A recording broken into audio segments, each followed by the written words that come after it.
We devastated the Iranian nuclear program. But it's worth noting the operation did not target Iranian troops or the Iranian people. At midnight Friday into Saturday morning, a large B-2 strike package comprised of bombers launched from the continental United States.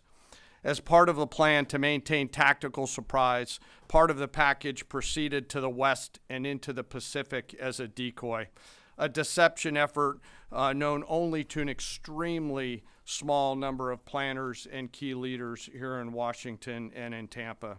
The main strike package, comprised of 7 B-2 Spirit bombers, each with 2 crew members, proceeded quietly to the east with minimal communications. At approximately 5 p.m. Eastern Standard Time last night, and just prior to the strike package entering Iran, a U.S. submarine in the Central Command Area of Responsibility launched more than 24 Tomahawk land attack cruise missiles against key surface infrastructure targets at Isfahan. As the Operation Midnight Hammer strike package entered Iranian airspace, the U.S. employed several deception tactics, including decoys, as the 4th and 5th generation aircraft pushed out in front of the strike package at high altitude and high speed, sweeping in front of the package for enemy fighters and surface-to-air missile threats. As the strike package approached Fordo and Natanz, the U.S. protection package employed high-speed suppression weapons to ensure safe passage of the strike package, with fighter assets employing preemptive suppressing fires against any potential Iranian surface-to-air threats. We are currently unaware of any shots fired at the U.S. strike package on the way in. At approximately 6:40 p.m. Eastern Standard Time, 2:10 a.m. Iran time, the lead B-2 dropped 2 GBU-57 massive ordnance penetrator weapons on the first of several aim points at Fordo. As the president stated last night, the remaining bombers then hit their targets as well, with a total of 14 MOPs dropped against 2 nuclear target areas.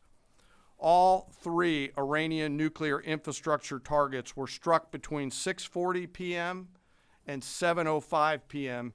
Eastern Time. Again, that's about 2:10 in the morning local time in Iran, with the Tomahawk missiles being the last to strike at Isfahan to ensure we retain the element of surprise throughout the operation.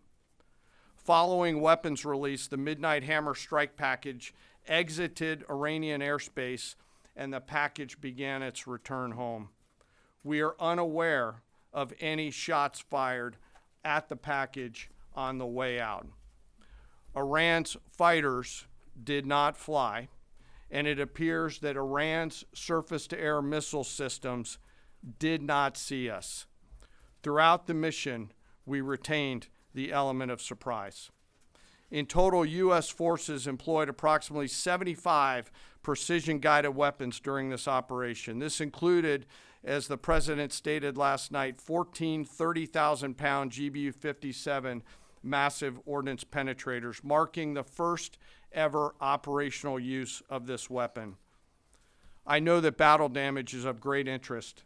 Final battle damage will take some time, but initial battle damage assessments indicate that all 3 sites sustained extremely severe damage and destruction.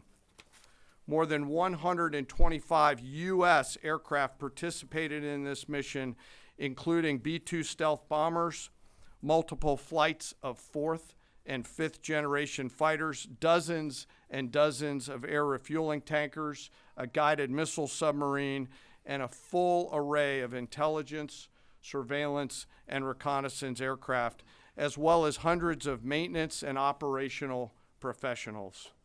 The battle damage assessment is ongoing, but our initial assessment, as the chairman said, is that all of our precision munitions struck where we wanted them to strike and had the desired effect, which means especially in Fordo, which was the primary target here, we believe we achieved destruction of capabilities there.